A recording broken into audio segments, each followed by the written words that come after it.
रियासती वज़ीर वाकटी श्रीहरि ने जोटचिल्ला के साबिक़ रुकन असम्बली मरहूम इर्रा सत्यम की बरसी के मौके पर मुनाक़िदा तक़रीब में शिरकत की। उन्होंने इर्रा सत्यम के मुजस्समे पर फूलों का माला चढ़ाकर ख़िराज अक़ीदत पेश किया और उन्हें अवामी खिदमत की अलामत करार दिया।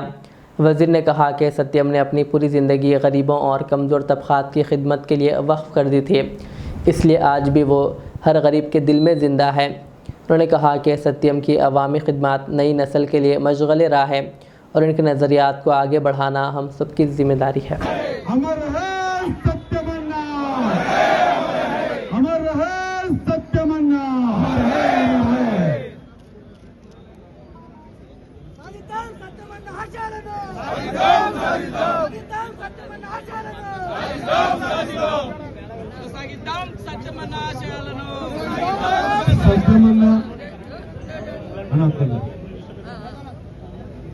సత్యమన్న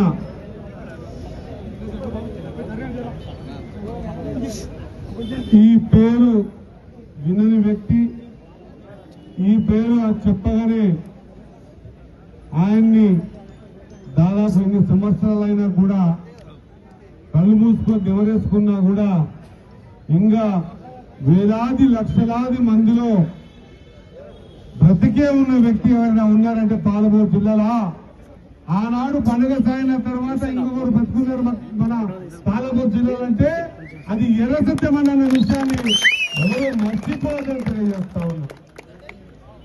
అనాలకు అన్యాయం జరిగింది అంటే అవతల పక్కోడు ఎవరైనా సరే వచ్చినోన్ని ఎద మీద పూనుకొని తన సమస్యగా భావించి సమస్యని పరిష్కారం చేసిన సందర్భాలు వేలల్లో కాదు లక్షలలో చూసినాం. నేను అనుకుంటా మరో పండుగ సాయన్న ఎట్లా జన్మించలేదో మరో సత్యమన్న కూడా జన్మించేటువంటి ధైర్యశాలి పాలమూరు జిల్లాలో లేనేమో అని అనిపిస్తుంది. భయమైతుంది. తాను నమ్ముకున్న సిద్ధాంతం, పండుగల సాయన్న గారు నమ్ముకున్న సిద్ధాంతంతో పోలిస్తే ఆ రోజు కూడా పండుగల సాయన్న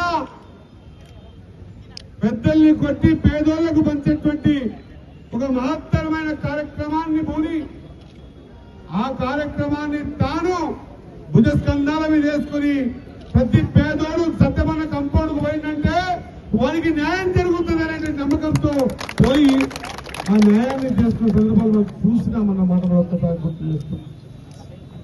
కాబట్టి ఇన్ని సంవత్సరాలైనా ఇంకెన్ని సంవత్సరాలైనా సత్యమన్నని ఎవరు మర్చిపోమన్నమాట మరొక్కసారి గుర్తు చేస్తూ ఖచ్చితంగా ఆయన ఆత్మకు శాంతి చేకూరాలని, ఆయన ఏదైతే ఆచరణ రూపం తీసుకున్నాడో పేదోళ్ళని ఆదుకోవాలని ఒక సంకల్పం తీసుకున్నాడో ఆ సంకల్పాన్ని మనమందరం కూడా ప్రజాసేవలో ఉన్నాం కాబట్టి ఆ సంకల్పాన్ని మనం కూడా తీసుకొని ముందుకు నడవాలన్న ఉద్దేశంతో మీ అందరితో కోరుతా ఉన్న సత్యమన్న వర్ధంతి జయంతి రోజు కాదు, ప్రతిరోజు ఖచ్చితంగా సత్యమన్నని స్మరించుకోవాల్సిన అవసరం ఎంతైనా ఉందన్నమాట మరొకసారి గుర్తు చేస్తూ 31 సంవత్సరాలు అయిపోయినా కూడా ఇంకా సజీవంగా బ్రతికే ఉన్న సత్యమన్న ఇంతమంది మనస్సులో ఉన్నాడన్న విషయాన్ని మరొకసారి గుర్తు చేస్తూ సత్యమన్న ఆత్మకు శాంతి చేకూరాలా, సత్యమన్న అభిమానులందరికీ కూడా ఒక మనోధైర్యాన్ని మరి శేఖరన్న ఇవ్వాలా. ఖచ్చితంగా భవిష్యత్తులో కూడా ఆయన బాటలో మనమందరం రావాలని మరి కార్యక్రమంలో పాల్పంచుకున్నటువంటి పెద్దలందరూ, స్థానిక శాసనసభ్యులు గారికి, మిగతా అందరికి కూడా పేరు పేరున నా హృదయపూర్వక నమస్కారం, ధన్యవాదాలు తెలియజేస్తూ సత్యమన్న అజరామజరంగా బ్రతికే ఉంటాడన్న మాట ఇంకా 100 సంవత్సరాలైనా ఉంటుందన్న మాట మరొకసారి గుర్తు చేస్తూ జోహార్ సత్యమన్న.